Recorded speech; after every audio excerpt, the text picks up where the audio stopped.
দাজ্জালের কি জন্ম হবে নাকি দাজ্জালের জন্ম হয়ে গিয়েছে? দাজ্জাল পৃথিবীতে জন্ম নিবে না, দাজ্জালের জন্ম কিন্তু হয়ে গেছে। দাজ্জালের জন্ম হয়ে গিয়েছে। বলবেন হুজুর, জন্ম যদি হয় তাকে আমরা দেখি না কেন? কেমনে দেখবেন? কারণ আল্লাহ তাআলা তাকে শাম কিংবা ইয়ামেনের এক অচিন দ্বীপের মধ্যে বন্দী করে রেখেছেন। আল্লাহর নবীজির জামানায় দাজ্জাল ছিল। দাজ্জালের কিচ্ছা বলে গিয়েছেন মুহাম্মাদুর রাসূলুল্লাহ সাল্লাল্লাহু একেবারে নবীজি একেবারে যেই কিচ্ছাটা সাহাবীদেরকে বলেছেন সেই কিচ্ছাটা হুবহু আপনাদেরকে বলবো। শোনেন তাহলে দাজ্জাল কোথায় আছে বুঝে যাবেন কোন অবস্থায় আছে। এই হাদিসের বর্ণনাকারী সাহাবী একজন মহিলা সাহাবী, নাম হচ্ছে ফাতিমা বিনতে কাইস রাদিয়াল্লাহু আনহা। তিনি বলছেন, একবার ফজরের আজান আমার কানে গেল। ফজরের নামাজ আল্লাহর নবীর ইমামতিতে আদায়ের জন্য আমি ওযু করে মসজিদে নববীর দিকে রওনা দিলাম। আমি যখন মসজিদে গেলাম, মহিলাদের কাতারের সামনের কাতারে আমি থাকলাম। ইসলামী শরীয়তের সিস্টেম হলো পুরুষরা থাকবে সামনের কাতারে, নারীরা থাকবে আলাদা কিংবা পুরুষের কাতারের পিছনে। তিনি বলছেন, আমি নারীদের কাতারের সামনের কাতারে ছিলাম। আমরা নামাজের আগ মুহূর্তে শুনলাম নবীজি বলছেন, ও আমার সাহাবীরা, আজকে নামাজের পরে কেউ নিজেদের জায়গা থেকে উঠবা না, তোমাদের উদ্দেশ্যে আমি কিছু কথা বলবো। এরপরে নবীজি নামাজে ইমামতি করলেন, সালাম ফিরালেন। সালাম ফিরিয়ে আল্লাহর নবী আমাদের দিকে চেহারা ঘুরালেন। এরপরে নবীজি বললেন, শোনো, তামিমদারি এতদিন খ্রিস্টান ছিল, তামিমদারি আমার হাতে এসে ইসলাম গ্রহণ করে মুসলমান হয়েছে। সুবহানাল্লাহ। তামিমদারি আমাকে দাজ্জাল সম্পর্কে এমন তথ্য দিয়েছে, আমি তোমাদেরকে দাজ্জালের ব্যাপারে যে কথা বলা দরকার ছিল সেগুলো তামিমদারির কথার সাথে মিলে গিয়েছে। এই জন্য দাজ্জালের ব্যাপারে আমি তোমাদেরকে সতর্ক করে যাচ্ছি। নবীজি বললেন, তামিমদারি লাখাম এবং জুজাম গোত্রের 30 জনকে নিয়ে নৌ ভ্রমণে সাগরে বের হয়েছিল। তারা যখন সাগরের মধ্যে জাহাজে আরোহণ করলো, এখন তো জাহাজের মধ্যে ইঞ্জিন আছে, সেই জামানায় জাহাজের মধ্যে কোনো ইঞ্জিন ছিল না, জাহাজের মধ্যে পাল বেঁধে দেওয়া হতো। পাল বুঝেন তো আপনারা? পাল বেঁধে দেওয়া হতো, বাতাসের চোটে জাহাজ চলতে থাকতো। নবীজি বলেছেন, তামিমদারি আমাকে বলেছে, তারা যখন পাল বেঁধে দিল বাতাসের তীব্র গতিতে, তাদের জাহাজ খুব দ্রুততার সাথে চলতে লাগলো। হঠাৎ করে তারা সামুদ্রিক ঝড়ের কবলে পড়ে গেল। সামুদ্রিক ঝড়ের কবলে পড়ে যাওয়ার কারণে সাগরের উত্তাল তরঙ্গমালায় একটানা 1 মাস তারা সাগরের মধ্যে হারিয়ে গিয়েছিল। 1 মাস পরে তারা হঠাৎ একটা অপরিচিত অচিন দ্বীপে সূর্যাস্তের আগ মুহূর্তে তাদের জাহাজ গিয়ে অবতরণ করলো। তারা তখন সবাই মিলে ওই অচিন দ্বীপের মধ্যে নামলো। নামার পরে কিছুক্ষণ তারা হাঁটলো, শুনতেছেন তো? হাঁটতে হাঁটতে কিছু দূর গিয়ে তারা একটা অস্বাভাবিক প্রাণী দেখলো। এই প্রাণীর গায়ে এত বেশি লোম, অস্বাভাবিক লোম থাকার কারণে কোনটা তার শরীরের সামনের অংশ কোনটা পিছনের অংশ বোঝা যাচ্ছিল না। তারা জিজ্ঞেস করলো, তুমি কি? তোমাকে দেখতে এত ভয়ঙ্কর লাগে কেন? তখন সে বলল, আমার পরিচয় হচ্ছে আনাল জাসাসা। জাসাসা আরবি শব্দ, এটার অর্থ হলো গোয়েন্দা, গুপ্তচর। সে বলল, আমি হচ্ছি গোয়েন্দা, আমি হলাম গুপ্তচর। তারা তখন বললেন, অচিন এই দ্বীপে কোনো মানুষ নাই, কেউ নাই, কার গোয়েন্দাগিরি, কার গুপ্তচরগিরি তুমি এখানে করো? সে বলল, কিছুক্ষণ পরে টের পাবা, সামনে আগাও, আগাতে আগাতে দেখবা একটা ঘর দেখা যাবে, ওই ঘরের ভিতরে ঢুকবা। তারা এবার ওই ঘরের মধ্যে গিয়ে ঢুকলেন। ওই ঘরের মধ্যে গিয়ে দেখলেন অস্বাভাবিক কোকড়ানো চুল, প্রশস্ত ললাটের অধিকারী, অন্ধ কানা, বিরাট দানবাকৃতির এক লোক, তার হাত এবং পা শিকল দিয়ে বাঁধা। তারা গিয়ে বললেন, কি ব্যাপারে? তো অস্বাভাবিক আকৃতির এত ভয়ঙ্কর দানব, তোমার এই অবস্থা কেন? হাত পা বাঁধা কেন? তুমি কে? তোমার পরিচয় কি? সে তখন বলল, আমার পরিচয় দিব পরে, আগে বলো তোমরা কারা, তোমাদের পরিচয় দাও। তারা বললেন, আমরা আরবের লোক, নৌ ভ্রমণে বের হয়ে সামুদ্রিক ঝড়ের কবলে পড়ে গিয়েছিলাম। এই জন্য আমরা 1 মাস সাগরে হারিয়ে গিয়েছিলাম। এরপরে আমরা আজকে অচিন এই দ্বীপের মধ্যে অবতরণ করার পরে একজন আমাদেরকে বলল সে নাকি গোয়েন্দা, সে আমাদেরকে এখানে পাঠিয়েছে। সে তখন বলল, ঠিক আছে তোমরা যেহেতু আরবের লোক, ঠিক আছে আমার পরিচয় তোমাদেরকে আমি দিব, তার আগে আমাকে বলো, আমি তোমাদেরকে 3টা প্রশ্ন করব, এই 3টা প্রশ্নের উত্তর দাও, এরপরে আমার পরিচয় দিব। জোরে বলেন কয়টা? আজকের ওয়াজ শেষ হবে এই 3টা প্রশ্ন দিয়ে। সবার মনোযোগ আছে তো? এমন 3টা প্রশ্ন বর্তমান পৃথিবীর বাস্তবতার সাথে মিলবে ইনশাআল্লাহ। মনোযোগ আছে তো? ওই পিছনে কয়েকজন ঘুমায়, সামনের এরা স্লোগান দিয়ে ঘুম ভাঙায় দেন, কারণ এই সবক নিয়ে বাড়িতে যেতে হবে। লিল্লাহি তাকবীর। এবার আপনারা দেন ওনাদের উদ্দেশ্যে লিল্লাহি তাকবীর। দেখছেন পিছনের এরা তারা কত জোরে দিল, এবার সামনের এদের উদ্দেশ্যে আপনারাও দেন লিল্লাহি তাকবীর। এবার সবাই মিলে দেন লিল্লাহি তাকবীর। কয়টা প্রশ্ন? সে বলল আমার পরিচয় আমি বলবো, কিন্তু তার আগে আমাকে 3টা প্রশ্নের উত্তর দাও। তারা বললেন ঠিক আছে তুমি তোমার প্রশ্ন করো। সে তখন 1 নাম্বার প্রশ্ন করলো, আমাকে বাইসান সম্পর্কে খবর দাও। তারা বললেন বাইসান তো বিরাট একটা শহর, বাইসানের কোন খবর তুমি জানতে চাও? সে তখন বলল আমি বাইসানের খেজুর বাগান সম্পর্কে জানতে চাই। বাইসানের খেজুর বাগানে খেজুর গাছে কি এখনো ফল আসে নাকি? তারা বললেন হ্যাঁ, বাইসানের খেজুর বাগানের খেজুর গাছে এখনো ফল আসে। নাম্বার 2 নাম্বার প্রশ্ন করলো, আমাকে তাবারিয়া উপসাগরের খবর দাও।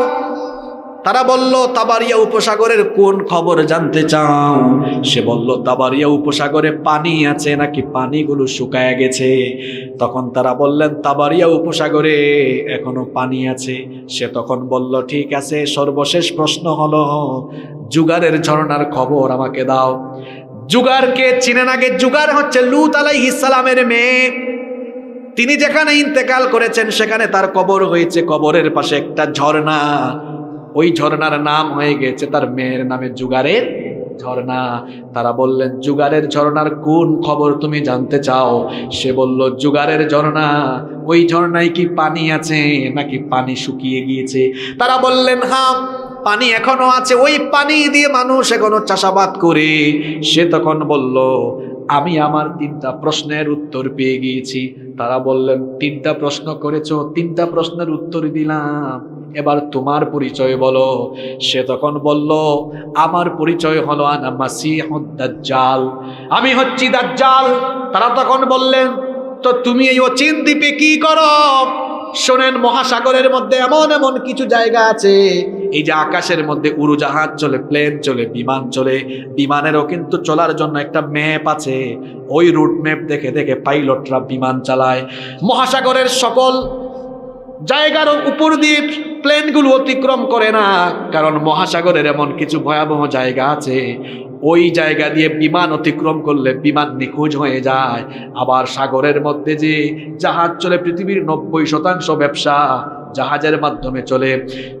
জাহাজ কিন্তু সব মহাসাগরের সকল জায়গা দিয়ে অতিক্রম করে না, কারণ মহাসাগরে এমন কিছু জায়গা আছে যেখানে জাহাজ গেলে জাহাজ একেবারে নিখোঁজ হয়ে যায়। জাহাজ চলার জন্য একটা রুট আছে।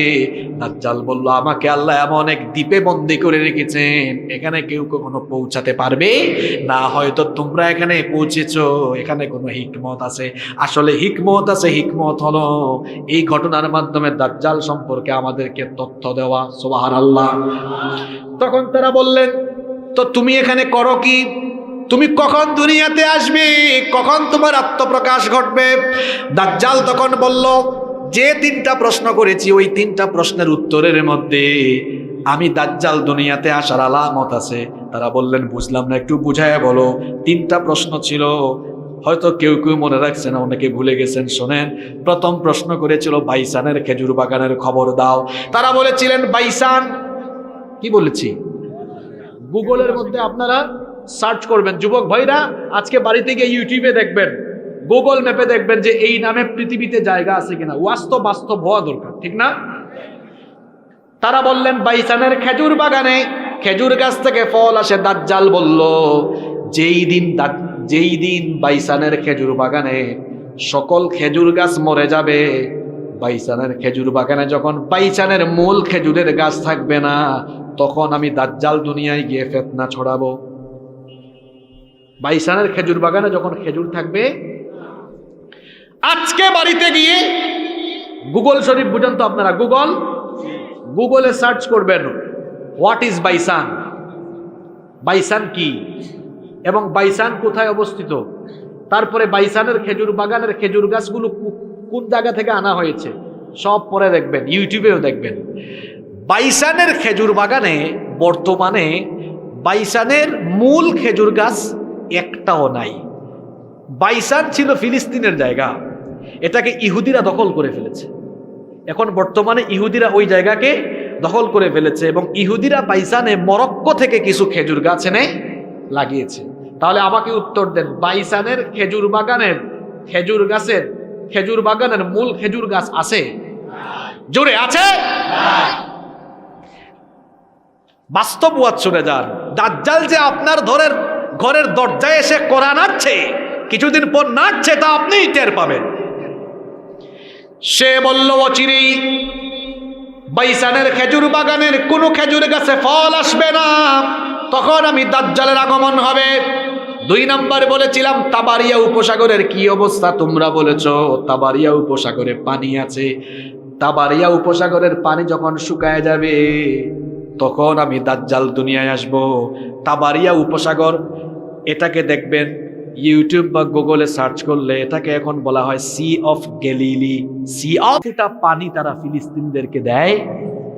অচিরেই এই তাবারিয়া উপসাগরের পানি শুকাবে, দাজ্জাল বলছে তখন আমি দুনিয়ায় আসব। 3 নম্বর সে বলেছে জুগারের ঝর্ণার কি খবর, তারা বলেছেন জুগারের ঝর্ণায় পানি আছে, কিন্তু বর্তমানে জুগারের ঝর্ণা, এই ঝর্ণায় 1 ফোঁটা পানিও, তার মানে দাজ্জাল দুনিয়াতে আসার দেরি আছে। জোরে বলেন, জুগার এটা কোথায়? এটাও ফিলিস্তিনে ছিল, ইসরায়েলের দখলদাররা দখল করেছে। আপনারা বলবেন হুজুর, এই হাদিসে যে 3টা জায়গার কথা বলা হয়েছে, বাইসান, তাবারিয়া বা sea of Galilee, Beisan, sea of Galilee আর হচ্ছে জুগারের ঝর্ণা, 3টা জায়গা ইহুদিরা কায়দা করে দখল করেছে কেন? আচ্ছা, ইহুদি জাতির তথ্য নিয়ে যারা পড়াশোনা করেছেন তারা জানেন, ইহুদিদের ইতিহাস, ইহুদি কিন্তু কোনো ধর্ম না, ইহুদি কোনো ধর্ম। শোনেন তাইলে কোথার থেকে আসছে, মনোযোগ আছে তো আপনাদের? একটু 2-4 মিনিট লম্বা হয়ে যাচ্ছে আলোচনা, কষ্ট হবে আপনাদের।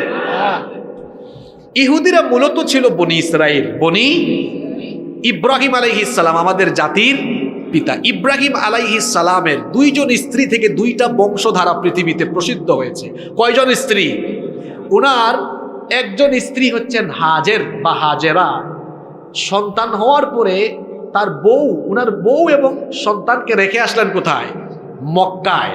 ওই ছেলের নাম হলো ইসমাইল। আর আরেক স্ত্রী ছিলেন বন্ধা সারা, উনার ঘরেও আল্লাহ সন্তান দিয়েছেন শেষ বয়সে, উনার ঘরে ছেলে হয়েছে ইসহাক।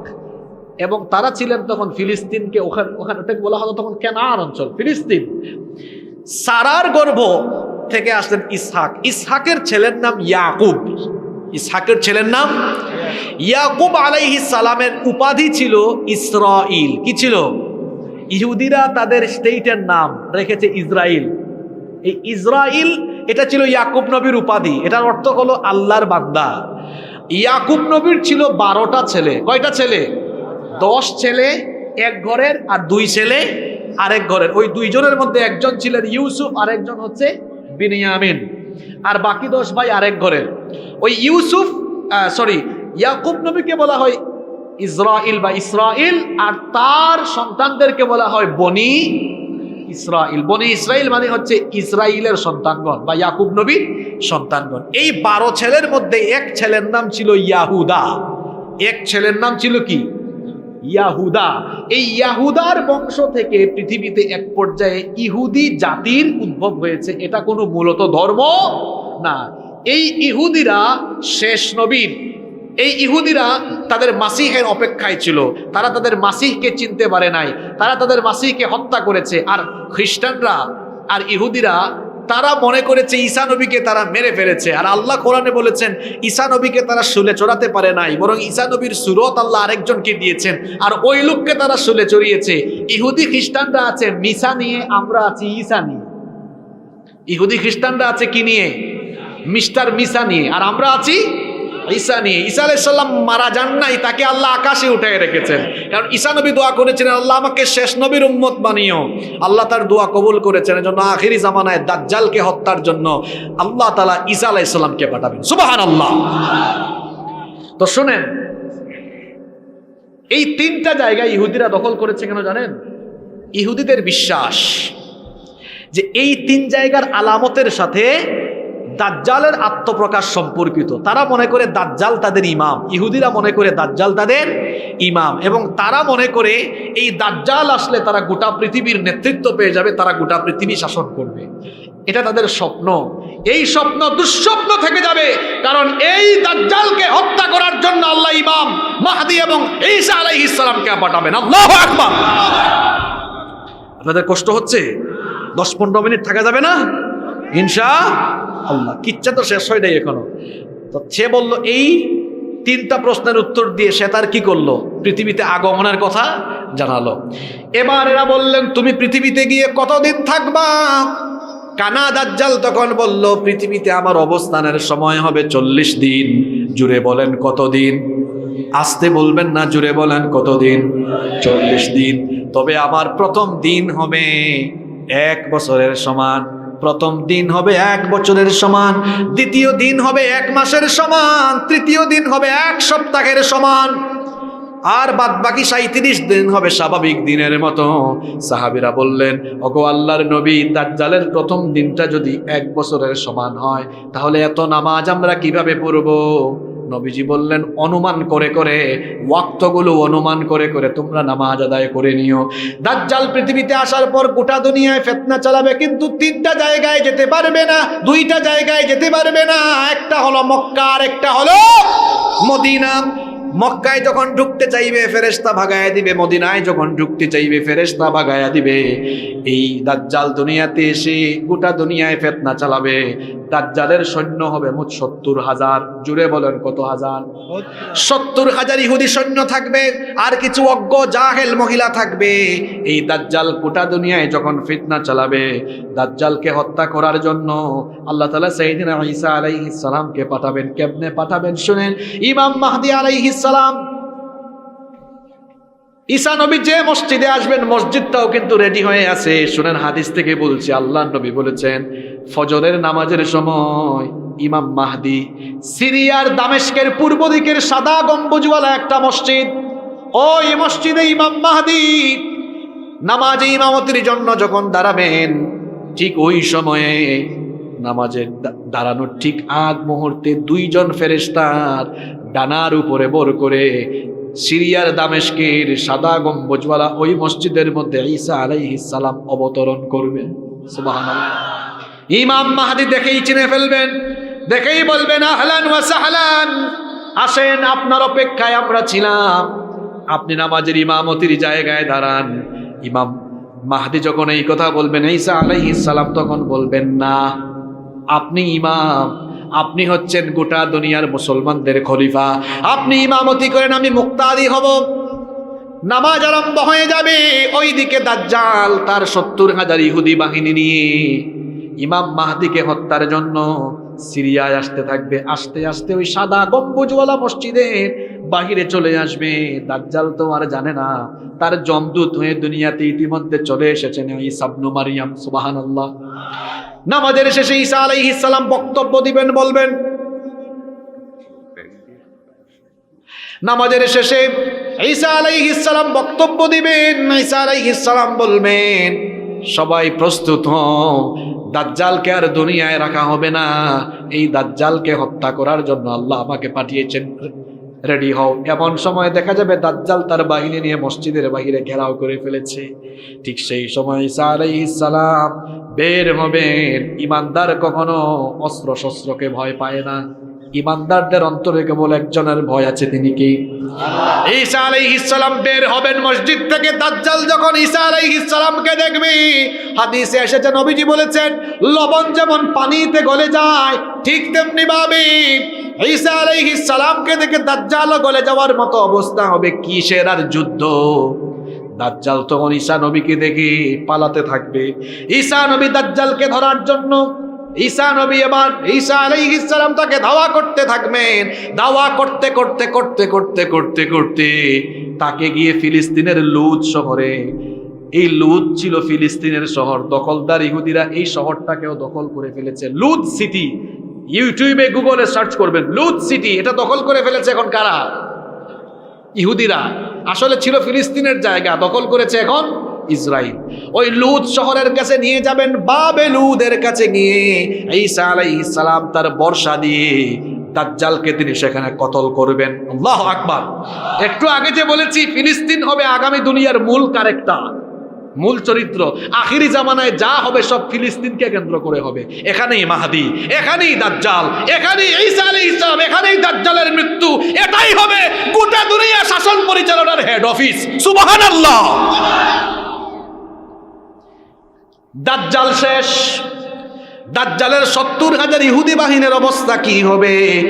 ইমানদাররা তাদেরকে কচু কাটা আরম্ভ করবে। এই ইহুদি জাত জান বাঁচানোর জন্য দেয়ালের পিছনে আশ্রয় নিবে। আল্লাহর হাবিব বলেছেন, এই ইহুদিদেরকে হত্যা করার জন্য ওই দিন আল্লাহ দেয়ালের জবানও খুলে দিবেন। দেয়াল তখন ইমানদার মুজাহিদদেরকে বলবে, হে আল্লাহর জন্য, হে আল্লাহর দিনের মুজাহিদ, আমার আড়ালে এক ইহুদি আছে, তাকে ধরো এবং হত্যা করো। আল্লাহু আকবার। গাছের আড়ালে আশ্রয় নিবে, গাছের জবান আল্লাহ খুলে দিবেন। গাছ বলবে, আমার আড়ালে এক কাফির আছে, তাকে ধরে ধরে হত্যা করো। এইভাবে করে দাজ্জাল এবং তার বাহিনীকে শেষ করে দিয়ে গোটা দুনিয়ায় আবারও ইসলামের পতাকা বিজয়ী হবে। সম্মানিত ভাইয়েরা, কষ্ট হচ্ছে আপনাদের? আজকের মাহফিলে আসতে পেরে আপনারা সবাই খুশি না বেজার? কারা কারা খুশি একটু হাত তুলেন তো দেখি। মাশাআল্লাহ, মাশাআল্লাহ। একটু হাত ভালো করে তুলেন না, এবার একটু নাড়াচাড়া মারেন। অনেক কষ্ট করছেন আপনারা, দীর্ঘক্ষণ ওয়াজ শুনতেছেন। হয়েছে হয়েছে, ঠিক আছে, সোজা করেন, একদম সোজা করেন, সোজা করেন। আচ্ছা, দেখি আমার আজকের মাহফিলের সৈন্যবাহিনী কোথায়? আমাদের স্বেচ্ছাসেবক ভাইয়েরা চারিদিক থেকে ঘায়েল করে ফেলেন, ব্যাগ নিয়ে ঢুকেন। আর আপনারা কি করেন? হাতগুলা নামান, নামাইয়া পকেটে ঢুকান। মানুষের পকেটে ঢুকায়েন না, নিজের পকেটে ঢুকান। আর এই যে মসজিদের উদ্যোগে আজকের মাহফিল, মসজিদটার কাজ চলতেছে। নবীজি বলেছেন, মান বানা লিল্লাহি মসজিদান বানাল্লাহু বাইতান ফিল জান্নাহ। যে আল্লাহর ঘর, এই যে আপনারা উঠে যাচ্ছেন কেন? আমার তো কথা এখনো কিছু বাকি আছে। আপনারা কি মোনাজাত করে যাবেন না? পাবনার মানুষ তো ভদ্র মানুষ। হ্যাঁ, আচ্ছা, গত বছর মাহফিলে ছিল, আপনারা বলেন তো এই বছর মাহফিলে নাই, কবরে চলে গেছে এমন কিছু মানুষ আমাদের এলাকায় আছে? তো আছে। তো আগামী বছর তো আপনি না থাকতে পারেন, এটা জীবনের শেষ মুনাজাত। হাজার হাজার মানুষ এখানে এসেছেন, কার কার কার মাধ্যমে, যে কার হাতের জন্য যে দোয়া কবুল হয়। আমি তো গুনাহগার, কিন্তু আমি তো মুসাফির, সফর অবস্থায় দোয়া কবুল হয় বলেছেন মুহাম্মদ সাল্লাল্লাহু। কে উঠবেন না? আমার কিছু কথা বাকি আছে, মোনাজাত হবে এরপরে, তারপর আমরা উঠবো ইনশাআল্লাহ। একটা স্লোগান দেন, লিল্লাহি তাকবীর, লিল্লাহি তাকবীর, লিল্লাহি তাকবীর। যে ফিলিস্তিনকে নিয়ে এখন এত ষড়যন্ত্র, যে ফিলিস্তিনিদের উপর এত নির্যাতন, এই ফিলিস্তিনের ভূমি হবে আগামী দুনিয়া শাসনের মূল কেন্দ্রবিন্দু। সুবহানাল্লাহ পড়েন। যে দাজ্জাল এত ফিতনা চালাবে, বাবারা ভাইয়েরা, এই দাজ্জালের ফিতনা থেকে সবাই বাঁচতে চান তো? তা কিছু আমল শিখে যাবেন না আজকে আসছেন যে? হ্যাঁ, দাজ্জালের ফিতনা থেকে বাঁচার জন্য আমরা আমল করব 3টা। জোরে বলেন কয়টা? এই তো আপনারা অমনোযোগী হয়ে গেছেন। ব্যাগ নিয়ে যে যার ভাইয়েরা যাবে, এখানে ভাইয়েরা আছেন যাবে। আপনারা একটু মনোযোগ দেন, 5 মিনিট, এরপরে মোনাজাত হবে। বসেন, যারা দাঁড়িয়ে আছেন বসে যান, বিশৃঙ্খলা করবেন না। এই দাজ্জালের ফিতনা থেকে বাঁচার জন্য কয়টা আমল করব আমরা?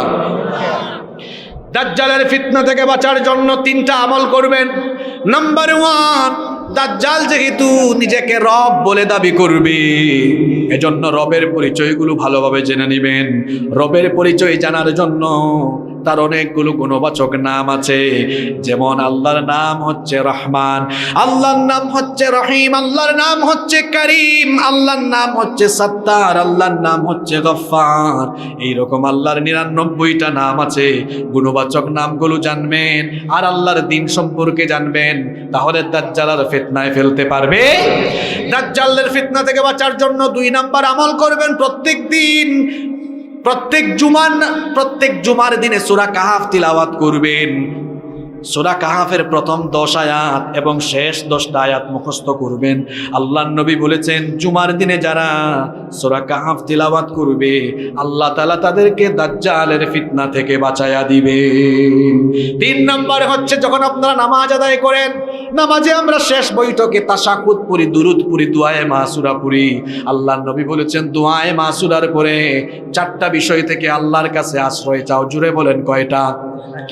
1 নম্বর, আল্লাহুম্মা ইন্নী আউযু বিকা মিন আযাবি জাহান্নাম ওয়া মিন আযাবিল কবর ওয়া মিন ফিতনাতিল মাহইয়া ওয়াল মামাত ওয়া মিন ফিতনাতিল মাসীহিদ দাজ্জাল। যে দোয়াটা বললাম, এই দোয়াটা কার কার মুখস্থ আছে? হাত তুলেন।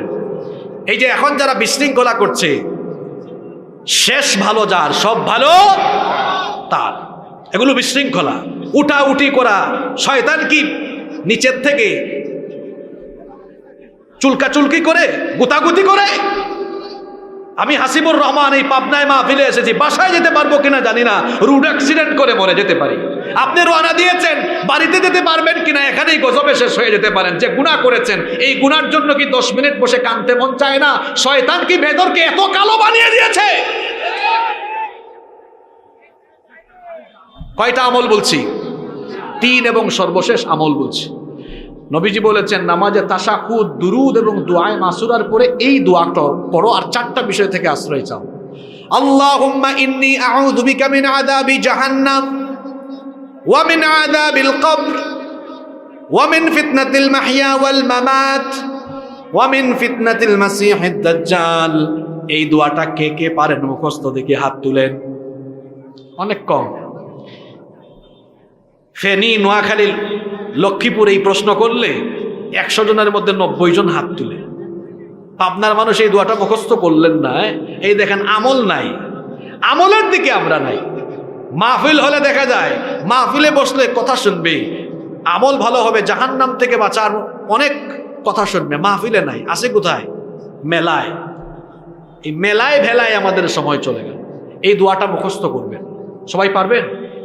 সংক্ষিপ্ত দোয়া। যুবক ভাইয়েরা শোনেন, গুগলে সার্চ করবেন, দেখবেন দোয়াটা চলে আসবে, মুখস্থ করবেন।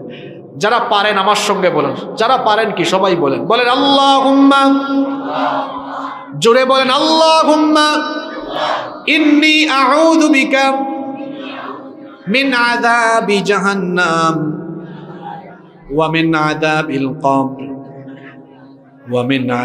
ওয়া মিন ফিতনাতিল মাহইয়া ওয়াল মামাত ওয়া মিন ফিতনাতিল মাহইয়া ওয়াল মামাত ওয়া মিন ফিতনাতিল মাসীহিদ দাজ্জাল। কি সুন্দর দোয়া! নবীজি শিখালেন, আল্লাহুম্মা ইন্নী আউযু বিকা মিন আযাবি জাহান্নাম, হে আল্লাহ আমাকে জাহান্নামের আযাব থেকে বাঁচাও। ওয়া মিন আযাবিল কবর, কবরের শাস্তি থেকে বাঁচাও। ওয়া মিন ফিতনাতিল মাহইয়া ওয়াল মামাত, জীবন মৃত্যুর ফিতনা থেকে বাঁচাও। 4 নম্বর, ওয়া মিন ফিতনাতিল মাসীহিদ দাজ্জাল, দাজ্জালের ফিতনা থেকে আমাদেরকে বাঁচাও। বলেন আমিন। এই আমলগুলো করবেন। আর নিজেকে ঈমানের পথে পরিচালিত করার জন্য নামাজ, নামাজ, নামাজ, নামাজের কোনো বিকল্প। হুযায়ফা ইবনে আসিদ আল গিফারি রাদিয়াল্লাহু আনহু, এই হাদিসের বর্ণনাকারী সাহাবী, তিনি বলছেন, ইত্তালাআন নাবিয়্যু সাল্লাল্লাহু আলাইহি ওয়াসাল্লাম আলাইনা ওয়া নাহনু নাতাযাকার। তিনি বলছেন, আমরা কয়েকজন সাহাবী মিলে একটি জায়গার মধ্যে আলোচনা করছিলাম। এমন সময় নবীজি আমাদের কাছে আসলেন। এসে নবীজি আমাদেরকে জিজ্ঞেস করলেন, মা তাযাকারুন, ও আমার সাহাবীরা, কি নিয়ে তোমরা আলোচনা করছো? আমরা তখন নবীজিকে জবাব দিলাম, নাযকুরুস সাআহ, আমরা কিয়ামত সম্পর্কে আলোচনা করছি, আল্লাহর হাবিব তখন বললেন, ইন্নাহা লান তাকুমা হাত্তা তারাউনা ক্বাবলাহা 10 আয়াত। আল্লাহর নবী বললেন 10টি ঘটনা ঘটবে না যতদিন কিয়ামত হবে না ততদিন। 10টি ঘটনা ঘটবে না যতদিন কিয়ামত হবে না ততদিন। জুড়ে বলেন কয়টা ঘটনা? 10টা। পাবনার মানুষ আসতে বলবেন না, জুড়ে বলেন কয়টা ঘটনা? 10টা। 10টা ঘটনা ঘটবে না যতদিন কিয়ামত হবে না ততদিন। কোন 10টা ঘটনা শোনেন? আল্লাহর নবী বললেন 1 নাম্বার হচ্ছে দুখান। কিয়ামতের আগে গোটা দুনিয়া ধোঁয়াশাচ্ছন্ন হয়ে যাবে, ধূম্রজাল হয়ে যাবে। ধোঁয়াকে আপনারা আপনাদের এলাকায় আঞ্চলিক ভাষায় কি বলেন? ধোঁয়া। নাম্বার 2 নাম্বার মাসিহুদ দাজ্জাল, দাজ্জালের আগমন হওয়া।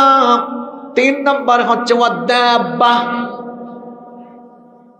জমিন থেকে একটা অদ্ভুত প্রাণী বের হওয়া। 4 নাম্বার হচ্ছে তুলু আশ-শামসি মিন মাগরিবিহা, পশ্চিম দিক থেকে সূর্য উদয়। নাম্বার 5 নাম্বার হচ্ছে নুজুল ঈসা ইবনে মারইয়াম, ঈসা ইবনে মারইয়ামের দুনিয়াতে অবতরণ করা। নাম্বার 6 ও ইয়াজুজ ওয়া মাজুজ, ইয়াজুজ এবং মাজুজ দুনিয়াতে এসে বিশৃঙ্খলা সৃষ্টি করা। নাম্বার 7 নাম্বার হচ্ছে খাসফুন বিল মাশরিক, পৃথিবীর পূর্ব দিকে একটা ভূমিধস হওয়া। নাম্বার 8 নাম্বার হচ্ছে ওয়া খাসফুন বিল মাগরিব, পৃথিবীর পশ্চিম দিকে আরেকটা ভূমিধস হওয়া। নাম্বার 9 নাম্বার হচ্ছে ওয়া খাসফুন বি জাজিরাতুল আরব, জাজিরাতুল আরবের মধ্যে আরেকটা ভূমিধস হওয়া। 10 নাম্বার হচ্ছে নারুন তাখরুজু মিনাল ইয়ামিন তাতরুদুন নাসা ইলা মাহশারিহিম, সিরিয়ার ইয়ামেন থেকে, ইয়ামেনের একটা শহর থেকে আগুন বের হবে। ওই আগুন দুনিয়ার মানুষকে তাড়িয়ে নিয়ে হাসরের মাঠে একত্রিত করবে। তাহলে কিয়ামতের আগে মোট ঘটনা ঘটবে কয়টা? 10টা। জোরে বলেন কয়টা? 10টা। কিয়ামতের আলামতগুলো, লক্ষণগুলো হলো 2 প্রকার। কিছু আলামতকে বলা হয় আলামাতুস সুগরা, আর কিছু আলামতকে বলা হয় আলামাতুল কুবরা। আরবি বললাম, অর্থাৎ কিছু আলামত ছোট, কিছু আলামত বড়। কিয়ামতের ছোট ছোট আলামত প্রায় 131টা আছে। হাদিস গবেষকগণ এই হাদিসগুলো গবেষণা করে দেখেছেন, কিয়ামতের আগে ছোট ছোট যে আলামতগুলো পৃথিবীতে প্রকাশ পাওয়ার কথা, যে ফিতনাগুলো ঘটার কথা, সব ঘটে গিয়েছে। কোনোটা কয়েকবার রিপিট হয়ে গিয়েছে। আর কিয়ামতের যে বড় বড় 10টা আলামত, এই 10টা আলামত কিভাবে প্রকাশ পাবে জানেন? শোনেন, আল্লাহর হাবিব বলেছেন কিয়ামতের এই বড় 10টা আলামত হলো মালার দানার মতো। মালা বুঝেন আপনারা? আপনারা পাবনায় কি এটাকে মালা বলেন? আচ্ছা, মিল আছে তো আপনাদের সাথে আমাদের অনেক কিছু। সুতার মালায় দানা ঢুকানো হয়, দানা বা পুঁতি না, মাশাআল্লাহ, একটু সহযোগিতা করবেন আমাকে। পুঁতি। তো এই সুতার মালাটা যদি ছিঁড়ে যায় তাহলে পুঁতিগুলো কি থাকবে না একটা একটা করে সব বের হয়ে যাবে? একটা একটা করে সব বের হয়ে যাবে। নবীজি বলেছেন সুতার মালা ছিঁড়ে গেলে যেমন পুঁতি একটার পর একটা পড়ে যায়, কিয়ামতের বড় 10টা ঘটনা একটা ঘটলে বাকিগুলো একটার পর একটা প্রকাশিত হয়ে যাবে। আল্লাহু আকবার। এই বড় আলামতগুলোর প্রথমটাই হলো দুনিয়াতে ইমাম মাহদির আগমন হওয়া। আপনারা কি ইমাম মাহদি আলাইহিস সালামের নাম শুনেছেন? আপনারা ভাবতে পারেন, হুজুর আজকে আমাদের মাহফিলে আপনি কোন বিষয়ে ওয়াজ আরম্ভ করলেন? একটু পরে বুঝবেন। পৃথিবীর বর্তমান বাস্তবতাকে সামনে রেখে আমার বাবাজান, যুবক ভাইদের কি করা দরকার এই মুহূর্তে, কেমন প্রস্তুতি নেওয়া দরকার, কিভাবে আমাদের দিনের পথে চলা দরকার, সেগুলো আমরা আজকের আলোচনা থেকে জানবার চেষ্টা করব ইনশাআল্লাহ। ইমাম মাহদি আলাইহিস সালাম পৃথিবীতে আসবেন, আপনাদের কি মনে কারো ডাউট আছে নাকি? কোনো সন্দেহ আছে? মাহদি হচ্ছেন কিয়ামতের আগে সকল কাফির, মুশরিক, বেঈমান, মুনাফিক, স্বৈরাচার এবং জালিমের জমদূত হয়ে দুনিয়ায় আগমন করে সকল জালিম শক্তিকে পৃথিবীর মাটির নিচে গেড়ে দিয়ে ইসলামের পতাকা তিনি উড়িয়ে দিবেন। নাম হচ্ছে ইমামুল, জোরে, ইমামুল। পৃথিবীতে এই পর্যন্ত অনেকেই নিজেকে ইমাম মাহদি বলে দাবি করে ফেলেছে। এখন প্রশ্ন হচ্ছে, আসল মাহদি চিনব কিভাবে? আসল মাহদির পরিচয় কি? তার বৈশিষ্ট্য কেমন হবে? আপনারা কি জানতে চান? বলেন। বড় হুজুর এগুলো বলে গিয়েছেন আগে, আমি তো ছোট হুজুর। বড় হুজুর হলেন মুহাম্মাদুর রাসূলুল্লাহ সাল্লাল্লাহু আলাইহি ওয়াসাল্লাম। যুবক ভাইয়েরা, আজকে যুবকরাই হচ্ছে আমার সম্বোধনের মূল জায়গা। তাই বলে বাবারা রাগ করবেন না, আপনাদের উদ্দেশ্য আমার কথা অনেক। যুব সমাজের উদ্দেশ্যে কথা বলার আজকে আরো অনেক বেশি দরকার, কারণ এই যুবকরা হচ্ছে ইসলামের সম্পদ। এই যুবকদের চরিত্র যদি নষ্ট হয়ে যায়, তাহলে আমাদের মুসলিম উম্মাহ ক্ষতিগ্রস্ত হয়ে যাবে, আমাদের সমাজ ভেঙে যাবে। নৈতিক অবক্ষয় যখন দেখা দিবে, তখন সমাজ রাষ্ট্রের কুপ্রভাব তার উপরে গিয়ে পড়ে যাবে। এজন্য যুবক ভাইদেরকে সচেতনভাবে শোনার জন্য আমি অনুরোধ করছি। আমরা সবাই মনোযোগী থাকতে পারবো তো? ইমাম মাহদী আলাইহিস সালামকে আমরা 10টি বৈশিষ্ট্যের মাধ্যমে চিনতে পারবো। আসল মাহদী হবেন যিনি, 10টি বৈশিষ্ট্যের অধিকারী হবেন তিনি। পাবনার মানুষ জুড়ে বলেন ইমাম মাহদী, তাকে আমরা চিনতে পারবো কয়টি বৈশিষ্ট্যের মাধ্যমে? আস্তে বলবেন না, জুড়ে বলেন কয়টি? নাম্বার 1, মুস্তাদরাক হাকিমের ভেতরে হাদিস বর্ণিত হয়েছে। আবু সাঈদ আল খুদরি রাদিয়াল্লাহু আনহু হাদিসের বর্ণনাকারী সাহাবী, তিনি বলেছেন, নবীজি বলেছেন, ইয়াখরুজু ফি আখিরি উম্মতি আল মাহদি। কোন যুগে মাহদি আসবেন শোনো, আল্লাহর নবী বলেছেন আমার উম্মতের আখেরি জামানায়, কিয়ামতের আগে আখেরি জামানায় ইমাম মাহদির আগমন ঘটবে। তাহলে ইমাম মাহদি আসবেন কিয়ামতের আগে, আখেরি জামানায়, শেষ জামানায়। বলেন তো আমরা কি এখন শেষ জামানায় আছি নাকি প্রথম জামানায় আছি? শেষ জামানায় ইমাম মাহদি আসবেন। নাম্বার 2 নাম্বার হচ্ছে ইমাম মাহদি কোন বংশের, কোন বংশ থেকে আসবেন শুনেন। আমাদের বাংলাদেশের কারো বংশ থেকে আসবেন নাকি? কোন বংশ থেকে তিনি আসবেন শুনেন। ইমাম আহমদ বিন হাম্বল তার মুসনাদের ভেতরে এবং আবু দাউদ শরীফে ওই হাদিস বর্ণিত হয়েছে। আল্লাহর হাবিব বলেছেন, আল মাহদিয়্যু ইতরাতি মিন ওয়ালাদি ফাতিমা। আল্লাহর নবী বলেছেন, আমার কলিজার টুকরা মেয়ে ফাতেমা, তার গর্ভ থেকে, আমার কলিজার টুকরা মেয়ে ফাতেমা রাদিয়াল্লাহু আনহার সন্তানদের বংশধারা থেকে ইমাম মাহদির আগমন ঘটবে। তাহলে ইমাম মাহদি হবেন নবীজির বংশের। সবাই জুড়ে বলেন কোন বংশের? নবীজির কলিজার টুকরা মেয়ে ফাতিমাতুজ জাহরা রাদিয়াল্লাহু আনহার সন্তানদের বংশধারা থেকে তার আগমন ঘটবে। নাম্বার 3 নম্বর হলো ইমাম মাহদির নাম কি হবে, বাবার নাম কি হবে শোনেন। আল্লাহর হাবিব বলেছেন, লা ইয়াযহাবুদ দুনিয়া হাত্তা ইয়াবআসাল্লাহু রাজুলাম মিন আহলি বাইতি। আল্লাহর নবী বলেছেন, ততদিন পর্যন্ত দুনিয়া ধ্বংস হবে না, ততদিন পর্যন্ত দুনিয়ার ক্ষয় হবে না, লয় হবে না, যতদিন না আমার বংশ থেকে একজন এসে তামাম দুনিয়ার বুকে খিলাফত প্রতিষ্ঠা না করেন। তার পরিচয় কি হবে, নাম এবং বাবার নাম কি হবে? আল্লাহর হাবিব বলেছেন, ইউআতি ইসমুহু ইসমি ওয়াসমা আবি ইসমা আবি।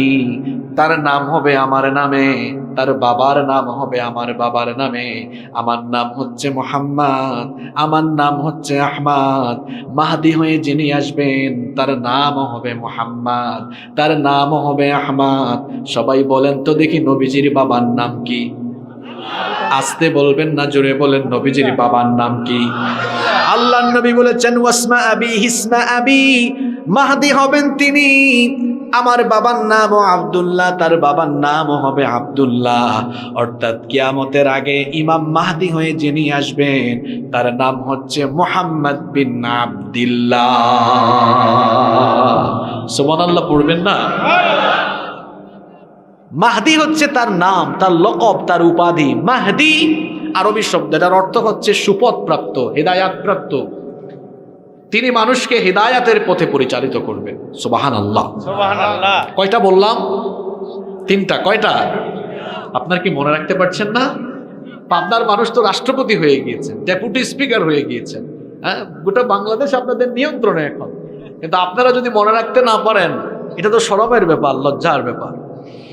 1 নাম্বার বলেছি তিনি আসবেন আখিরি জামানায়। 2 নাম্বার বলেছি তিনি হবেন নবীর বংশের। 3 নাম্বার তার নাম হবে নবীর নামে, বাবার নাম হবে নবীজির বাবার নামে। 4 নাম্বার হলো ইমাম মাহদির দৈহিক বৈশিষ্ট্য কেমন হবে শুনেন। আল্লাহর নবী বলেছেন, আল মাহদিয়্যু মিন্নি আজলাল জাবহা আকনাল আনফ। আল্লাহর নবী বলেছেন, ইমাম মাহদি তার এই ললাট, তার কপাল হবে প্রশস্ত, কপাল হবে সুন্দর, কপাল হবে উজ্জ্বল, নাক হবে উঁচু। নাম্বার 5 নাম্বার, ইমাম মাহদি দুনিয়াতে কখন আসবেন? আল্লাহর নবী বলেছেন, হিনা ইউমলাউল আরদু জাওরা ওয়া যুলমা। গোটা দুনিয়াতে যখন জুলুম আর অত্যাচারে ভরে যাবে, গোটা দুনিয়ায় যখন অত্যাচার ও বিচার, নির্যাতন, নিপীড়ন, যখন গোটা দুনিয়াতে নির্যাতন নিপীড়নে গোটা দুনিয়াটা ভরপুর হয়ে যাবে, ন্যায় বিচার থাকবে না, ইনসাফ থাকবে না, সত্য কথা বলার মানুষও থাকবে না, সত্যের পক্ষে দাঁড়িয়ে টিকে থাকা যাবে না। সত্যপন্থী মানুষেরা যখন জেলখানায় থাকবে, হারামখোরেরা যখন জেলখানার বাহিরে থাকবে, চতুর্দিকে যখন মুসলমানদের উপরে নির্যাতন নিপীড়ন নেমে আসবে, ওই জামানায় ইমাম মাহদিকে যিনি পাঠাবেন, সবাই বলেন তিনি কি? আজকের দুনিয়ায় তো কোনো অত্যাচার ও বিচার নাই। আজকের দুনিয়ায় তো সত্যপন্থীরা খুব আরামে আছে। আজকের দুনিয়ার অবস্থা হলো চোর ডাকাত সন্ত্রাস চাঁদাবাজ বুক ফুলিয়ে জেলখানার বাহিরে হাঁটে, আর কোরআনের দায়রা জেলখানার মধ্যে জীবন যাপন করে। তার মানে বোঝা গেল, হাইনা ইউমলাউল আরদু যুলমান ওয়া জাওরা।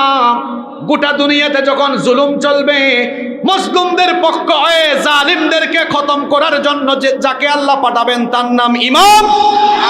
আজকের প্যালেস্টাইনের দিকে তাকান, অসভ্য জারজ রাষ্ট্রের ইসরায়েলের বর্বর ইহুদিরা আমার ফিলিস্তিনি ভাই বোনদেরকে প্রতিদিন শহীদ করে দিচ্ছে, নারী এবং শিশুরা শহীদ হচ্ছে। আরে হাসপাতালের মধ্যেও আমাদের ভাই বোনরা ইহুদিদের বর্বরতা থেকে রক্ষা পাচ্ছে না। কঠিন অবস্থা। আজকের খবর দেখলাম, ইসরায়েলের প্রতিরক্ষা মন্ত্রণালয় বলছে যে হামাসের সুড়ঙ্গগুলোতে আমরা বিষাক্ত রাসায়নিক প্রয়োগ করে এদেরকে নিঃশেষ করে দেব। আর নবীজি বলেছেন, কিয়ামতের আগে, কিয়ামতের আগ পর্যন্ত আমার উম্মতের সবচেয়ে খাঁটি ইমানদার যে অঞ্চল, যে মাটির উপরে থাকবে, যে ভূমির উপর থাকবে, সেটা হচ্ছে ফিশাম, শাম অঞ্চলে। বর্তমান ফিলিস্তিন, সিরিয়া, লেবানন, জর্ডান, কয়টা দেশের নাম বলেছি? যুবকরা মনোযোগী। ফিলিস্তিন, সিরিয়া, লেবানন, জর্ডান, এই 4টি অঞ্চল নবীজির সময়ে ছিল শাম। নবীজির সময়ে কি ছিল? এই 4 অঞ্চলের সম্পর্কে আল্লাহর হাবিব স্পেশাল দোয়া করেছেন। আল্লাহর নবী বলেছেন, আল্লাহুম্মা বারিক লানা ফি শামিনা ওয়া ফি ইয়ামানিনা। হে আল্লাহ, আপনি আমাদের শাম এবং ইয়ামেনে বরকত দাও। উপস্থিত সাহাবীরা বললেন, ওয়া ফি নাজদিনা ইয়া রাসূলুল্লাহ। সবাই পড়েন সাল্লাল্লাহু আলাইহি ওয়াসাল্লাম। ওগো আল্লাহর রাসূল, আপনি আমাদের নজদের জন্য দোয়া করেন। নবীজি আবারও বললেন, আল্লাহুম্মা বারিক লানা ফি শামিনা ওয়া ফি ইয়ামানিনা। হে আল্লাহ, আপনি আমাদের শাম এবং ইয়ামেনে বরকত দেন। সাহাবীরা বললেন, ওয়া ফি নাজদিনা, আমাদের নজদের জন্য আপনি দোয়া করেন।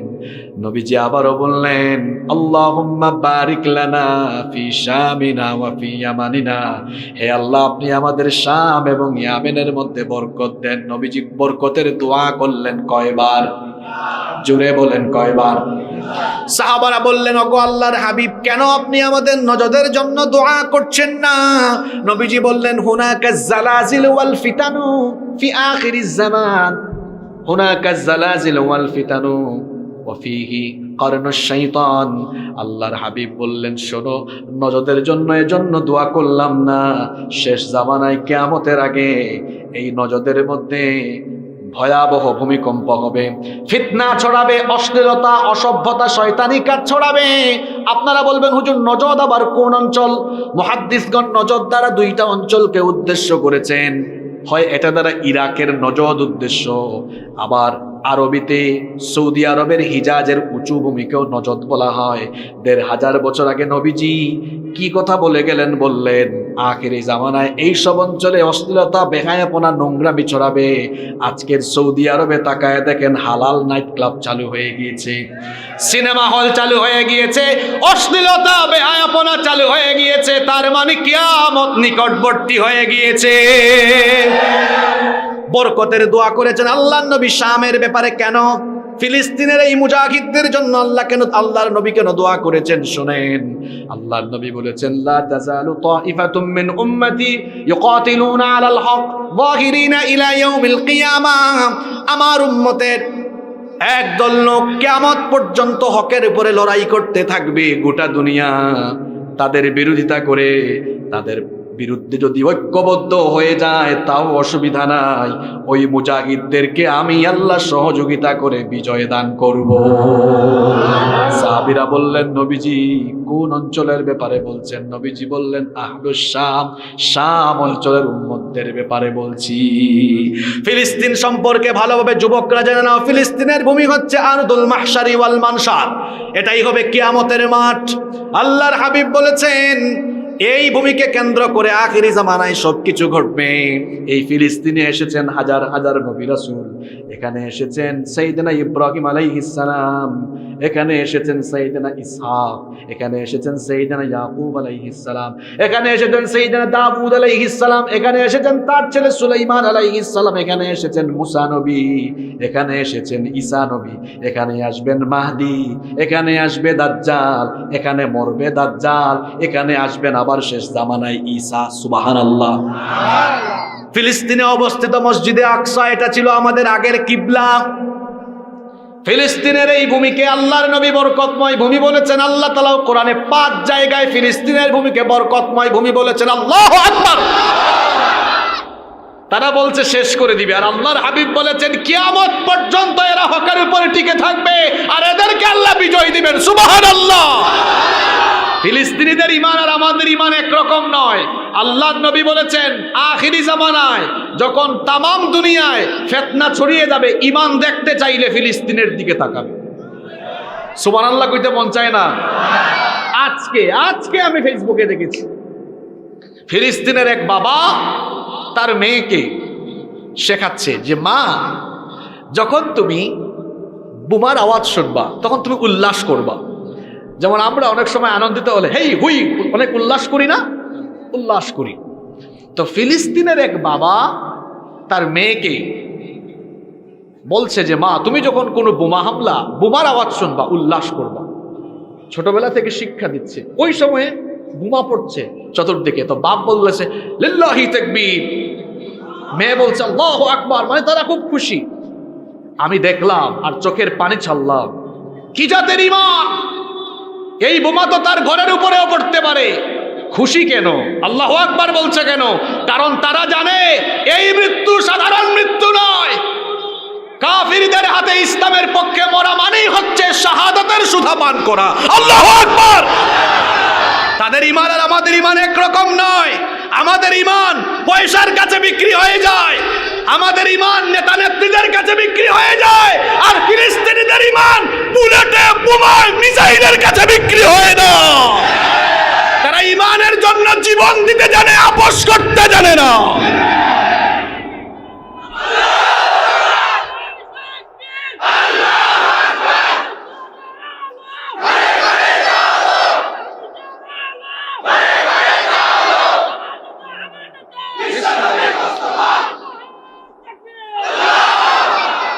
কষ্ট হচ্ছে আপনাদের?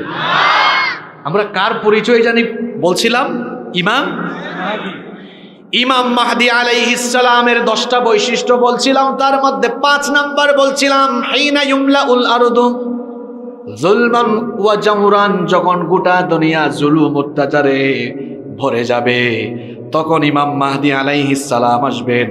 আজকের ফিলিস্তিনিরা নির্যাতিত, আগামীর বিশ্বকে শাসন করবে এই ফিলিস্তিনিরা।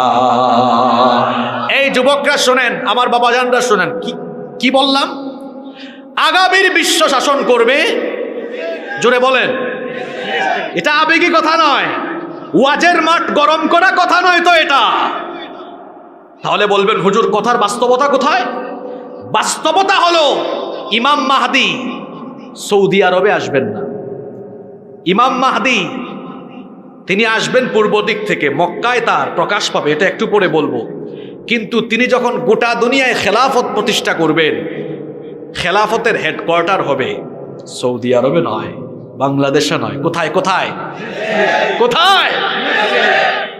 আমাদের বাংলাদেশে যে যখন সরকারে আসেন, সরকার প্রধানের অফিস কোথায়?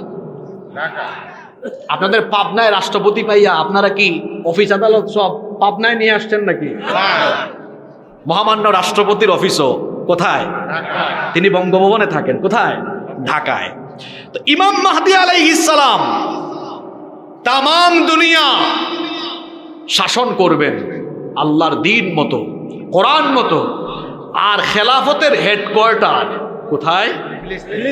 এজন্য বলেছি অসভ্য মার্কিনীরা, পশ্চিমারা, আমেরিকানরা বলছে আমরা গাজ্জাকে, ফিলিস্তিনকে শেষ করে দিব। আর আমরা বলছি আমেরিকা বলতে, পশ্চিমের দেশ বলতে পৃথিবীর মানচিত্রে আগামীতে কোনো দেশ থাকবে না। এটা ওয়াজের মাঠ গরম করা বক্তব্য নয়। একটু আগে একটা হাদিস বলে এসেছি না, কিয়ামতের আগে কয়টা ঘটনা ঘটবে? দেখি তো, বিলের মাছ, চলন বিলের মাছ, আত্রাই নদীর মাছ খেয়ে খেয়ে কাদের ব্রেইন কতটা শার্প হলো। আমি বলেছিলাম 3টা ভূমিকম্প ঘটবে পৃথিবীর 3 দিকে। কার মনে আছে? একটা ঘটবে কোথায়? মাশাআল্লাহ, পূর্বে। আরেকটা, এবার পৃথিবীর ম্যাপ হাতে নেন তো, পশ্চিমে কোন দেশ? আমেরিকা। আর তার আরো কয়েকটা গুলাম দেশ আছে, ফ্রান্স সহ, কানাডা সহ আরো কয়েকটা আছে না? আচ্ছা, আমার মতো হুজুর না হয় কথা ভুল বলতে পারি, মুহাম্মদ সাল্লাল্লাহু আলাইহি ওয়াসাল্লামের কথা কি মিথ্যা? জোরে বলেন। তিনি কি বলেছেন 1500 বছর আগে? কিয়ামতের আগে পৃথিবীর 3টা অঞ্চল আল্লাহ মাটির নিচে গেড়ে দিবেন। একটা হবে খাসফুন বিল মাশরিক, পূর্ব দিকে, ওয়া খাসফুন বিল মাগরিব, আরেকটা হবে পৃথিবীর পশ্চিম দিকে, আরেকটা হবে ওয়া খাসফুন বিল জাজিরাতুল আরব, আরেকটা হবে জাজিরাতুল আরবে। এর মধ্যে একটার কথা বলেছেন পশ্চিমের দেশ, যে আমেরিকানরা গোটা পৃথিবীতে মরলগিরি করে অসভ্য ইসরায়েলিদেরকে দিয়ে মধ্যপ্রাচ্যের মুসলমানদেরকে বেকায়দায় ফেলার জন্য এবং মধ্যপ্রাচ্যে তাদের প্রভাব ধরে রাখার জন্য শুধু মধ্যপ্রাচ্য নয়, সারা পৃথিবীতে ভেজাল লাগায় রেখেছে এই আমেরিকানরা। তারা ভাবছে আগামীর পৃথিবী তারা নেতৃত্ব দিবে। না, আমরা আল্লাহর হাবিবের এই হাদিস গবেষণা করে দেখেছি, এই আমেরিকানদের মুরলগিরি থাকবে না। অচিরেই পৃথিবীর মানচিত্র থেকে আমেরিকা এবং তাদের গোলাম দেশগুলো মাটির তলায় একেবারে নিঃশেষ হয়ে যাবে বলেছেন বড় হুজুর মুহাম্মদ সাল্লাল্লাহু। আপনাদের কি বিশ্বাস হয় নাকি হয় না? ইমাম মাহদী আলাইহিস সালামের 5টা পরিচয় বললাম। নাম্বার 6 নম্বর হলো ইমাম মাহদী যখন আসবেন দুনিয়ায়, তখন দুনিয়ার অবস্থা কি হবে? আল্লাহর হাবিব বলেছেন ইয়ামলাউল আরদা কিসতাম ওয়া আদলান কামা মুলিআত যুলমান ওয়া জাওরা। তিনি আসার আগে পৃথিবী যেমন জুলুম অত্যাচারে ভরপুর ছিল, তিনি আসার পরে জুলুম অত্যাচার নিপীড়নকে দূর করে দিয়ে গোটা দুনিয়াকে ন্যায় আর ইনসাফে ভরে দিবেন। আরো আসতে বলেন সুবহানাল্লাহ।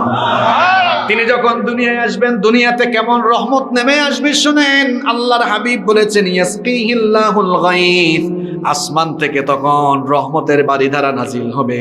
তখন অবস্থা এমন হবে তুখরিজুল আরদা নাবাতাহা, তখন জমিন থেকে ফসলের সমারোহ ভরে যাবে। এরপরে ওয়ায়ুতিল মালা সিহাহান, ইমাম মাহদী আলাইহিস সালাম সুষম বন্টন নীতি চালু করবেন। সুষম বন্টন নীতি। শোনেন, সুষম বন্টন নীতি থাকলে একটা সমাজ বা রাষ্ট্র উন্নতি উচ্চ শিখরে চলে যায়। যেখানে সুষম বন্টন নীতি থাকে না, সেখানের মধ্যে কোনো উন্নতি থাকে। আমার দেশ কত নেয়ামতের দেশ। আমার বাড়ি সিলেটে। সিলেটে গিয়েছেন কেউ? কে কে গেছেন? মাশাআল্লাহ মাশাআল্লাহ, আপনারা অনেকে গিয়েছেন। আমাদের সিলেটে গেলে দেখবেন দেশের 70% চা সিলেট থেকে উৎপন্ন হয়। সিলেটে আছে পাথরের খনি, আছে কয়লার খনি, আছে গ্যাসের খনি, এত সম্পদ আর সম্পদ। এদিকে আপনাদের পাবনার দিকে আসলে দেখা যায় দেশের সব দুধ আর ঘি আপনাদের এলাকায়, এত মাছ আপনাদের এলাকায়, চলনবিল, আত্রাই নদী, আরো বেশ কয়েকটা নদী আছে, মাছ আর মাছ ঈশ্বরদী আছে, এদিকে আবার পদ্মা নদীও আছে। তারপরে উত্তরবঙ্গে গেলে দেখা যায় তিস্তা ব্যারেজে, তিস্তা নদীর মধ্যে বালুর উপরে দেখেছি ভুট্টার চাষ। জয়পুরহাটে গেলে দেখা যায় আলু আর আলু। চট্টগ্রামে যান, কক্সবাজারে যান, দেখবেন লবণের চাষ, মাছ, শুটকি, পান। এই দেশে সম্পদ আর সম্পদ, এত সম্পদ। আমাদের পরে স্বাধীনতা লাভ করেছে এমন কিছু দেশ আছে যারা এখন বিরাট ধনী। শুধু তাই নয়, যে কাতারের লোকজন ভূমধ্য সাগরে মাছ ধরতো, মাছ বিক্রি করে করে খাইতো, আজকের ছোট্ট দেশ কাতার পৃথিবীর শীর্ষ ধনী, ঠিক কিনা? ওয়ার্ল্ড কাপ পর্যন্ত আয়োজন করে যে যুবকরা পড়াশোনা করবা, জানবা কাতার আমাদের দেশের তুলনায় অনেক ছোট, মাত্র 10,000 বর্গমাইলের একটা ছোট্ট দেশ। এরাও স্বাধীনতা পেয়েছে 71 সালে, আমরাও পেয়েছি 71 সালে। তারা স্বাধীন হয়েছে ব্রিটিশ থেকে, আর আমরা স্বাধীন হয়েছি বর্বর পাকিস্তানি থেকে। আমাদের পরে স্বাধীন হয়েছে এমন বহু দেশ আছে, ধনীদের তালিকায় চলে গিয়েছি। আমার দেশে এত সম্পদ, এত নেয়ামত, কেন আমরা এখনো উন্নতির চোখ দেখি না? কারণ সামনে পিছে ডানে বামে চোর বাটপারের অভাব নাই, সুষম বন্টন নীতি নাই। আমার দেশে আছে যেমন পাথরের খনি, কয়লার খনি, গ্যাসের খনি, সম্পদের খনি, এগুলোকে চেটে পুটে লুটপাট করে খাওয়ার জন্য আছে চোর ডাকাতের খনি। এজন্য আমার দেশের স্বাধীনতার স্থপতি মরহুম বঙ্গবন্ধু শেখ মুজিবুর রহমান বলেছেন, আমি ভিক্ষা করে করে আনি আর চাটার দলেরা চেটে পুটে খেয়ে সব শেষ করে ফেলে। যথার্থ বলেছেন তিনি, যথার্থই বলেছেন তিনি। তিনি আরো বলেছিলেন, মানুষ দেশ স্বাধীনের পরে পায় রাস্তাঘাট, হ্যাঁ, সম্পদের খনি, এই খনি সেই খনি, আমি পাইছি চোরের খনি। এই চোর আর ডাকাতরা যদি চুরি ডাকাতি বন্ধ করে, জনগণের মধ্যে সুষম বন্টন নীতির ভিত্তিতে এরা যদি এরকম ইনসাফ ভিত্তিক বন্টন নীতি চালু করতো, আমাদের দেশ শীর্ষ ধনীর কাতারে চলে যেত। এই কথা কেন বলেছি? ইমাম মাহদী তার বৈশিষ্ট্য ইউতিল মালা শিহাহান, সুষম বন্টন নীতি চালু করবেন। তার খেলাফতে, তার রাজত্বকালে কোনো দুর্নীতি থাকবে না, কোনো চুরি থাকবে না। শেষরা চোরেরা চাল চুরি, গম চুরি করতে পারবে না, জনগণের টিন চুরি করতে পারবে না। আহারে কি বলবো চুরি চামারির কথা, আমরা তো খাটের নিচে জুতা রাখি। আমাদের দেশের জনপ্রতিনিধি নামে এমন বহু ডাকাত আছে, এরা খাটের নিচে জনগণের তেল লুকায় রাখে। এইরকম শেষরা চোর আর চামার যদি ডানে বামে সামনে পিছে থাকে, তাহলে কখনো উন্নতি অগ্রগতি হবে না। আমি কি কথাগুলো রাজনৈতিক বললাম নাকি? এগুলো তো রাজনৈতিক কথা না। আমি যদি আওয়ামী লীগের কথা বলি, আওয়ামী লীগের পক্ষে কথা বলি, ওইটা হবে রাজনৈতিক বক্তব্য।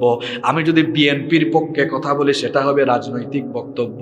আমি যদি জামাতে ইসলামের পক্ষে কথা বলি, সেটা হবে রাজনৈতিক বক্তব্য।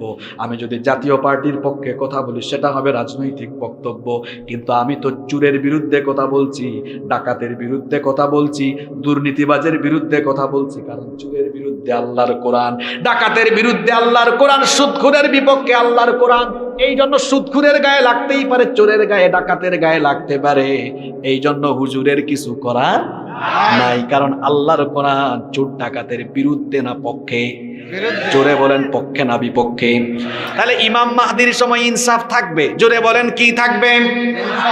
শুধু তাই নয়, আল্লাহর হাবিব আরো বলেছেন ওয়াতাকসুরুল মাশিয়া, তার শাসন আমলে গবাদি পশু বেড়ে যাবে, ওয়া তুযামুল উম্মাহ, এমনকি তিনি মুসলিম উম্মাহকে শক্তিশালী করবেন, ঐক্যবদ্ধ করবেন। নাম্বার 7, 7 নাম্বার হচ্ছে আল মাহদিয়্যু মিন্না আহলা ইউসলিহুল্লাহু ফি লাইলাতিন ওয়াহিদা। আল্লাহর হাবিব বলেছেন ইমাম মাহদি যখন কিয়ামতের আগে দুনিয়ায় আসবেন, ক্ষমতায় তিনি এমন ভাবে অধিষ্ঠিত হবেন, ফি লাইলাতিন ওয়াহিদা, আল্লাহ তাকে মাত্র এক রাতে খিলাফতের যোগ্য বানাবে। আমি কি আপনাদেরকে কষ্টে ফেলে দিয়েছি? কষ্ট হচ্ছে না তো? আমরা ক্ষমতার জন্য বছরের পর বছর, যুগের পর যুগ আন্দোলন করি, সংগ্রাম করি, লড়াই করি, আর ইমাম মাহদি ক্ষমতার জন্য আন্দোলনও করবেন না, সংগ্রামও করবেন না, মাত্র এক রাতে আল্লাহ তার হাতে গোটা দুনিয়ার ক্ষমতা দিয়ে দিবে।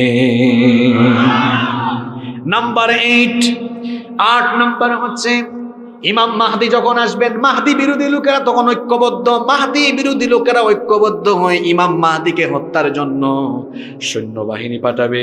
ইমাম মাহদিকে কোথায় চেনা যাবে, কোথায় তার প্রকাশ ঘটবে? শুনেন, আল্লাহর নবী বলেছেন ইয়াউদু আইদুম বিল বাইত। আমি আশ্চর্য হচ্ছি, আমি অবাক হচ্ছি, আমারই বংশের এক লোক যখন খিলাফতে অধিষ্ঠিত হবেন আর যখন তিনি কাবা ঘরে আশ্রয় নেবেন, ইমাম মাহদি আলাইহিস সালাম কাবা ঘর তওয়াফ করবেন, রুকনে ইয়ামিনী এবং মাকামে ইব্রাহিমের মাঝ বরাবরে তিনি থাকবেন। লোকেরা তাকে দেখে চিনে ফেলবে। আসল মাহদি যিনি হবেন তিনি তাকে নিজে মাহদি বলে পরিচয় করবেন না, দাবি করবেন না, মানুষকে তার হাতে বায়াত গ্রহণের জন্য বলবেন না, বরং গোটা দুনিয়ায় তখন এমন বিপদ মুসিবত ছেয়ে যাবে, কাবা ঘরের মধ্যে লোকজন তওয়াফরত অবস্থায় তখন ইমাম মাহদিকে দেখে চিনে ফেলবে। ইমাম মাহদিকে চিনে তারা ইমাম মাহদির হাতে বায়াত গ্রহণ করবে। আর মাহদি বিরোধী লোকেরা, অর্থাৎ দুনিয়ার কাফির, মুশরিক, বেঈমান, বর্বর ইহুদি সহ মুনাফিক, বেঈমান, জালিমগুলো তখন ঐক্যবদ্ধ জোট বানিয়ে তারা তাদের একটি সম্মিলিত সেনাবাহিনী পাঠাবে মাহদিকে হত্যা করার জন্য। শুনতেছেন তো আপনারা? ওই যে একটু আগে বলছিলাম না, আসল মাহদি চিনবেন কেমনে? আসল মাহদি হবেন যিনি কেউ মারতে পারবে না তাকে। এখন পর্যন্ত দুনিয়ায় অনেকে নিজেকে ইমাম মাহদি বলে দাবি করেছে। যুবক ভাইদের কাছে ফোন আছে না? গুগল শরীফে সার্চ করবেন, সব পাবেন। সর্বশেষ দুনিয়াতে ইমাম মাহদি বলে একজন দাবি করেছে 1980 সালে। তার নাম হচ্ছে মুহাম্মদ বিন আবদুল্লাহ আল কাহতানি। মুহাম্মদ বিন আবদুল্লাহ আল কাহতানি 1980 সালে সৌদি আরবের সেই সময়ের সরকার তখন একটা ফোর্স পাঠিয়ে ওই নকল মাহদির বুককে গুলে দিয়ে জাজরা করে দিয়েছে, শেষ। এখন আপনারা বলবেন, হুজুর আসল মাহদিকে কি এরকম হত্যা করা যাবে নাকি? বোমা, বুলেট, মিসাইল বা ক্ষেপণাস্ত্র দিয়ে তাকে কি হত্যা করা যাবে নাকি? শোনেন, আল্লাহর নবী বলেছেন যখন মাহদির আত্মপ্রকাশ ঘটবে, মাহদি বিরোধী লোকেরা একটা সম্মিলিত শক্তিশালী সেনাবাহিনী পাঠাবে ইমাম মাহদিকে হত্যা করার জন্য। মাহদি তখন কাবা ঘরে থাকবেন, মসজিদে হারামের মধ্যে থাকবেন। আর ওই সম্মিলিত বাহিনী যখন মাহদিকে হত্যা করার জন্য তারা যখন রওনা করবে, ফাইদা কানু বিবাইদাই মিনাল আরদি খুসিফা বিহিম, বাইদা নামক একটা যাওয়ার পরে, বাইদা নামক একটা জায়গায় উপস্থিত হওয়ার পরে ওই সম্মিলিত সেনাবাহিনীকে আল্লাহ মাটির তলায় ধসাইয়া দিবেন। আল্লাহু আকবার! তাহলে ইমাম মাহদি হবেন যিনি হত্যা, তাকে কেউ হত্যা করতে পারবে? জুড়ে বলেন, কেউ হত্যা করতে পারবে? ইমাম মাহদির আগমনের খবর যখন গোটা দুনিয়ায় ছড়িয়ে যাবে, খুরাসান থেকে সর্বপ্রথম কালো পতাকাবাহী এক লোক, তুর্কমেনিস্তান, আফগানিস্তান, ওই অঞ্চল থেকে প্রথম লোকেরা কালো পতাকা নিয়ে ইমাম মাহদির সৈন্য হবে। আমাদের হায়াতে যদি আমরা মাহদিকে দেখে ফেলি, মাহদির খবর পাই, আমরাও মাহদির সৈন্য হতে রাজি আছি না নাই? দেখি তো কারা কারা রাজি, দুহাত তুলে আল্লাহকে দেখান। মাশাআল্লাহ, লিল্লাহি তাকবীর, লিল্লাহি তাকবীর। হাত নামান। যারা যাবেন না তাদের ব্যাপারে নবীজি কি বলেছেন শোনেন, ফাইদা রাআইতুমুহু ফাবাইউহু ওয়ালাউ হাবওয়ান আলা সালজ। মাহদির আগমনের খবর যখন পাবা তখন বরফের উপর দিয়ে হামাগুড়ি দিয়ে হলেও মাহদির হাতে তোমরা বায়াত গ্রহণ করবা। এবার আসেন নাম্বার 10, 10 এবং সর্বশেষ বৈশিষ্ট্য হলো ইমাম মাহদি দুনিয়াতে আসার পরে কতদিন তিনি রাজত্ব করবেন, কতদিন তিনি ক্ষমতায় অধিষ্ঠিত থাকবেন। আল্লাহর নবী বলেছেন, আবু দাউদ শরীফে হাদিস বর্ণিত হয়েছে, নবীজি বলেছেন ইয়ামলিকু সাবআ সিনিন ওয়া ফি রিওয়ায়াতিন উখরা তিসআ সিনিন। নবীজি বলেছেন ইমাম মাহদী 7 বছর, কোন বর্ণনা এসেছে 9 বছর, অর্থাৎ 7 কিংবা 9 বছর তিনি রাজত্ব করবেন। আল্লাহু আকবার। ইমাম মাহদীর কয়টা বৈশিষ্ট্য বললাম? কয়টা? আপনাদের কষ্ট হচ্ছে? এখন লাইনে তুলেছি আপনাদেরকে, আরো চমৎকার চমৎকার তথ্য পাবেন ইনশাআল্লাহ। আমলি অনেক কথাও থাকবে। মা বোনরা এসেছেন না বলে না? মা বোনদের উদ্দেশ্য অনেক ওয়াজ আছে আজকে ইনশাআল্লাহ। আপনারা থাকবেন তো না উঠে দৌড় মারবেন? ইনশাআল্লাহ। ইমাম মাহদী আলাইহিস সালাম তাম দুনিয়ার মুসলমানকে সুসংগঠিত ঐক্যবদ্ধ করবেন। ওই সময়ে আবার মুসলমানদের মধ্যে ফিতনা চালানোর জন্য চলে আসবে মাসিহুদ দাজ্জাল। মাসিহুদ দাজ্জালের নাম শুনেছেন তো আপনারা? এর নাম হচ্ছে, এর পুরা নাম, যেমন আমাদের অনেকের নাম আছে না, এই যে পোস্টারে দেখেন মকবুল হুসাইন, আপনাদের এমপি সাহেব, ওনার পুরা নাম, সুন্দর নাম ওনার। তারপরে আবু ইউসুফ আলী মোল্লা, এরপরে এখানে অনেকের নাম আছে, গোলাম হাফিজ রঞ্জু, লোকমান হোসেন, সুন্দর সুন্দর নাম সবার। এই যে পুরা নাম, তো দাজ্জালের পুরা নাম হচ্ছে মাসিহুদ দাজ্জাল। তার নাম মাসিহ কেন, তার নাম দাজ্জাল কেন, এটা আগে শুনেন। মাসিহ, ঈসা আলাইহিস সালামকে বলা হয় মাসিহ ইবনু মারিয়াম, তো ঈসা আলাইহিস সালামকে মাসিহ বলা হয়, আবার দাজ্জালের নামও মাসিহ। তো একজন তো ভালো নবী আর একটা শয়তান, শুধু শয়তান না, শয়তান থেকেও আরো খারাপ, তো দুইজনের নাম মাসিহ কেন? এবার শোনেন, ঈসা আলাইহিস সালামকে মাসিহ বলা হয় এই কারণে, মাসিহ শব্দটার সাথে আপনারা পরিচিত। আপনারা যখন অজু করেন, অজু করার সময় একটা অঙ্গ ধৌত না করে কি করেন? কি করেন? মাসিহ করেন। মাসিহ শব্দটি মাসহুন থেকে এসেছে। মাসিহ মানে হলো মুছা, মাসিহ মানে হলো মুছা। ঈসা আলাইহিস সালামকে মাসিহ বলা হয় কেন জানেন? ঈসা আলাইহিস সালামের মুআজিজা ছিল, তিনি যখন কোনো অন্ধ ব্যক্তির চোখের উপরটা মাসিহ করে দিতেন, আল্লাহ ওই অন্ধ ব্যক্তির চোখের আলো ফিরাইয়া দিতেন। সুবহানাল্লাহ। ঈসা আলাইহিস সালাম যখন কোনো কুষ্ঠরোগীর গা হাত দিয়ে মাসিহ মুছে দিতেন, আল্লাহ তার কুষ্ঠরোগ ভালো করে দিতেন। এখন প্রশ্ন হলো, হুজুর দাজ্জালকে মাসিহ বলা হয় কেন? দাজ্জালের একটা চোখ, চোখের ভ্রু সুদ্ধা চামড়ার আবরণ দিয়ে মুছে দেওয়া থাকবে, একটা চোখ থাকবে না, কানা দাজ্জাল। তার একটা চুল থাকবে, একটা চোখও থাকবে চামড়ার নিচে মুছা, এজন্য তাকে বলা হয় কি? মাসিহ। আবার মাসিহ শব্দের আরেকটা অর্থ হলো ভূপৃষ্ঠে বিচরণকারী। এই দাজ্জাল মক্কা মদিনা ছাড়া গোটা দুনিয়ায় ঘুরে বেড়াবে আর মানুষের মধ্যে ফিতনা চালাবে, যেহেতু সে ভূপৃষ্ঠে বিচরণ করবে, এজন্য তার নাম হচ্ছে মাসিহ। এখন প্রশ্ন হচ্ছে, হুজুর তাহলে তার নাম দাজ্জাল কেন? দাজ্জাল শব্দটি আরবি আদ-দাজলু মূল ধাতু থেকে এসেছে। এটার অর্থ হলো, আরবি ডিকশনারি খুললে দেখবেন অর্থ হলো আল খালাত, ইয়ানি সত্যের সাথে মিথ্যা সংমিশ্রণ ঘটানো, প্রতারণা করা, ধোঁকাবাজি করা। দাজ্জাল হবে ধোঁকাবাজ, দাজ্জাল হবে প্রতারক, এজন্য তার নাম হলো দাজ্জাল, মাসিহুদ দাজ্জাল। তারে চিনবেন কেমনে?